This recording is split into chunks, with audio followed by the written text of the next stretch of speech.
మేము ఎవరికి పోటీ కాదు. బిఎస్పీ ఉద్యమం బిఎస్పీ చేయనివ్వండి, చేయలేకపోనండి.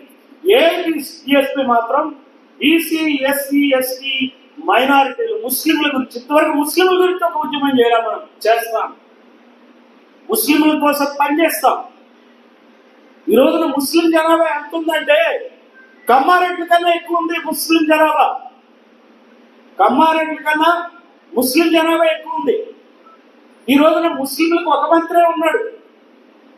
జనాభా దామాషాలో 2 ఉండాలి మంత్రులు. మరి కమ్మ పాపులేషన్ 3.31. మన క్యాబినెట్ ఎంత అండి? 25 మంది ఉన్నారు. 25 మందిలో 3.31 అంటే ఎంతమంది మంత్రులు ఉండాలి మీరు చెప్పండి? 3.31 25 ఇంటూ 3.31 అంటే ఎంత? 0.75 ఒక్కడే మంత్రులు ఉండాలి. కాదంటారా? కాదంటారా?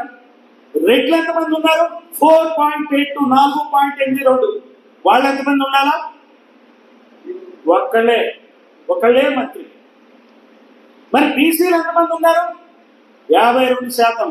ఎవరి లెక్కలు చెప్తున్నాను మీకు? జగన్మోహన్ రెడ్డి ప్రభుత్వం హయాంలో చేసిన లెక్కలు నేను చెప్తున్నాను, నా సొంత లెక్కలు కాదు.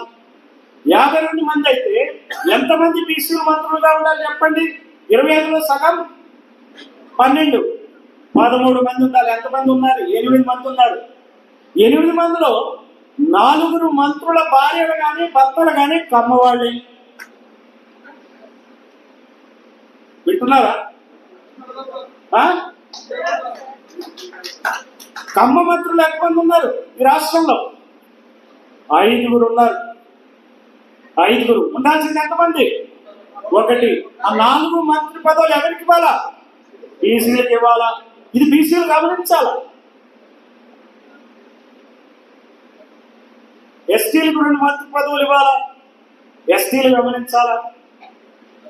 ఎస్సీలకి 4 మంత్రి పదవులు ఇవ్వాలా, ఎస్సీలు గమనించాలా. జనాభా దామాషా నేనేం కొత్తగా ఏం అడగట్లే. అడగకపోతే ఎస్టీలకు కూడా మంత్రి ఉండడు. ఏదో ఒకటి తప్పదు కదా అని ఒకటి ఇచ్చారు. రెడ్లకి ఎంతమంది ఉన్నారు? మంత్రులు ఎంతమంది ఉన్నారు? 3 ఉన్నారు. ఎంతమంది ఉండాలా?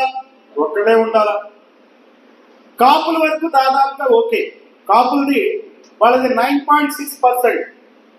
అంటే దాదాపుగా 10 మంది, 3 మంత్రులు ఉండాలా, 4 ఉన్నారు, 1 ఎక్కువ.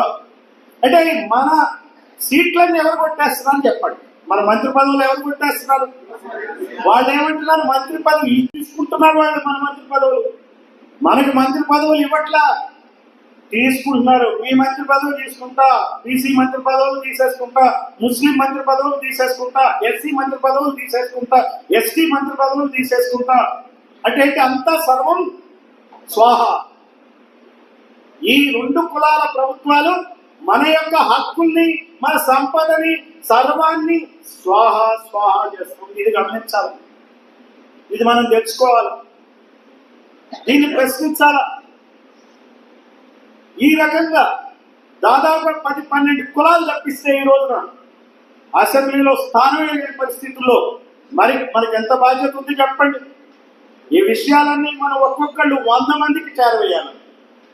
ఒక్కొక్కళ్ళు 100 మందికి చేయాలి. ఇక్కడ 500 మంది ఉంటే 50,000 మందికి వెళ్ళాలి. ఆ దృష్టితో మనం పనిచేయాలి. ముందు ఇన్ఫర్మేషన్ పంచుదాం, విషయం చెప్తాం. ఈ విషయం చెప్తానికి రాజ్యాధికారం లేని కులాలు ఈ రోజున నిరసన వ్యక్తం చేయాలి. రాజ్యాధికారం రాని కులాలు, ఎస్సీలకి సీట్లు ఉన్నాయి కానీ రాజ్యాధికారం లేదు. కరెక్టా కాదా చెప్పండి? మీరన్నా ఎస్సీ ఎమ్మెల్యే దగ్గరికి వెళ్తే పని అవుతా, కమ్మ ఎమ్మెల్యే దగ్గరికి వెళ్తే పని అవుతా? నాకు చెప్పండి. కమ్మ ఎమ్మెల్యే, ఆ ఎస్సీ ఎమ్మెల్యే కూడా కమ్మ ఎమ్మెల్యే దగ్గరికి వెళ్ళాలి. లేకపోతే ఆ నియోజకవర్గంలో ఉన్నటువంటి కమ్మలు ఏంటంటే ఎంట పెట్టుకుంటే కానీ పని కాదు. కరెక్టా కాదా చెప్పండి? ఎస్టీ ఎమ్మెల్యే పెడితే పని అవుతా? పని కాదు. మళ్ళీ కమ్మ ఎమ్మెల్యే దగ్గర ఈ ప్రభుత్వం, ఆ ప్రభుత్వం అయితే రెడ్డి, సజ్జల రామకృష్ణ రెడ్డి, విజయసాయి రెడ్డి అయితే మాత్రం కానీ పని కాదు. ఇక్కడ ఆల్ ఇండియా సర్వీసులు లేవు. ఇప్పుడు ఐఏఎస్లు, ఐపీఎస్లు, ఐఎఫ్ఎస్ లేవు. ఇప్పుడు ఉన్నదేంటి? రెడ్డి కమ్మ సర్వీస్లే.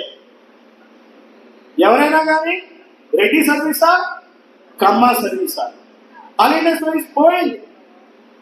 ఈ సిఎస్ పోస్టులు, డీజీ పోస్టులు, ఇన్ఫర్మేషన్ కమిషనర్లు, అన్ని కమిషనర్ల పోస్టులు కూడా ఆ కులాలకి ఇస్తున్నారు, రెడ్డి కమ్మలకి. పొరపాటున ఎవరికైనా బీసీ ఇస్తే, ఎస్టీకి ఇస్తే మేము ఎస్టీకి ఇచ్చామని పెద్ద అక్షరాలతో రాస్తారు. ఒక ఎస్టీ మహిళ నన్నయ్య యూనివర్సిటీ వైస్ ఛాన్సలర్ అయిందని పెద్దగా ప్రచారం చేశారు.